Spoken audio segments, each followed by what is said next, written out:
Shalom, saudara dan saudari yang terkasih dalam Tuhan kita Yesus Kristus. Marilah kita luangkan waktu beberapa menit untuk berkencan dengan Tuhan saat ini, agar dari hari ke hari kita semakin dekat dengan Tuhan, sehingga hidup kita semakin diberkati dan menjadi berkat.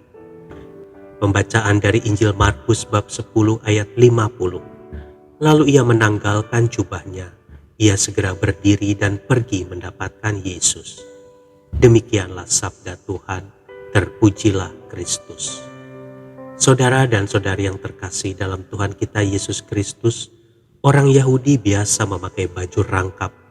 Bagian dalam disebut tunik, biasanya terbuat dari kain lenan yang menutupi seluruh tubuh dari leher sampai ke lutut. Tunik ini mempunyai lengan yang pendek, tetapi ada juga yang panjang. Sedangkan di bagian luar mereka memakai kloak atau jas.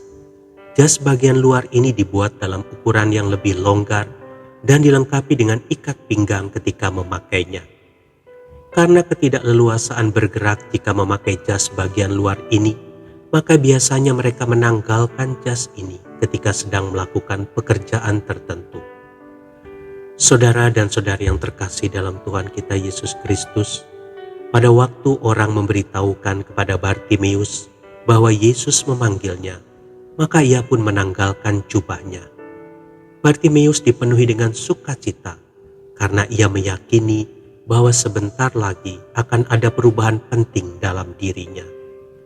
Keyakinan seperti yang dimiliki Bartimeus dalam hal ini dapat disebut sebagai iman. Iman telah membuatnya melangkah datang kepada Yesus. Iman telah membuatnya melakukan sesuatu yang dramatikal, yaitu menanggalkan jubahnya.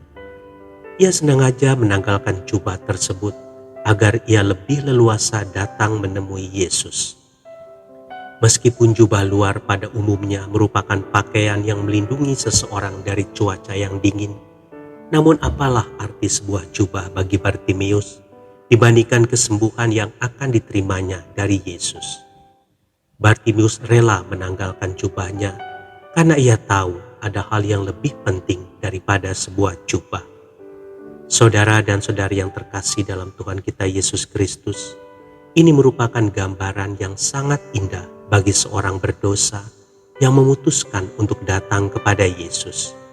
Ia harus rela menanggalkan jubah yang selama ini ia kenakan, yaitu jubah dosa yang telah membutakan mata rohaninya.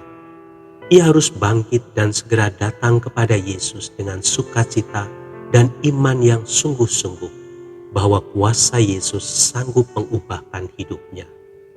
Untuk mendapatkan kemurahan hati Allah, ia harus bersedia meninggalkan kehidupan lamanya. Saudara dan saudari yang terkasih dalam Tuhan kita Yesus Kristus, Rasul Paulus berkata, "Tetapi apa yang dahulu merupakan keuntungan bagiku, sekarang kuanggap rugi karena Kristus." Filipi 3 ayat 7. Pertemuan dengan Yesus akan mengubah hidup serta cara pandang kita. Apa yang dahulu kita anggap menguntungkan dan sangat berarti, kini kita anggap rugi ketika mengenalnya. Sesungguhnya pengenalan akan Yesus tidak dapat dibandingkan dengan apapun yang dapat kita raih di dunia ini. Oleh karena itu, tanggalkanlah jubah yang selama ini kita kenakan, jubah yang telah merintangi kita untuk datang kepada Yesus. Jubah yang membutakan mata rohani kita sehingga kita tidak bisa melihat sang kebenaran itu. Bartimeus mengajar kita untuk rela melepaskan apa yang selama ini kita anggap penting, yang membuat kita merasa nyaman, namun yang menghalangi kita untuk mengenal Yesus. Percayalah, ketika kita datang kepadanya, maka kita akan mendapatkan sesuatu yang jauh lebih baik. Memiliki Yesus berarti memiliki segalanya. Tuhan Yesus memberkati. Marilah kita berdoa dalam nama Bapa dan Putra dan Roh Kudus. Amin. Tuhan Yesus, berilah aku keberanian untuk melepaskan segala sesuatu yang selama ini menghalangiku untuk datang kepadamu. Amin. Dalam nama Bapa dan Putra dan Roh Kudus. Amin.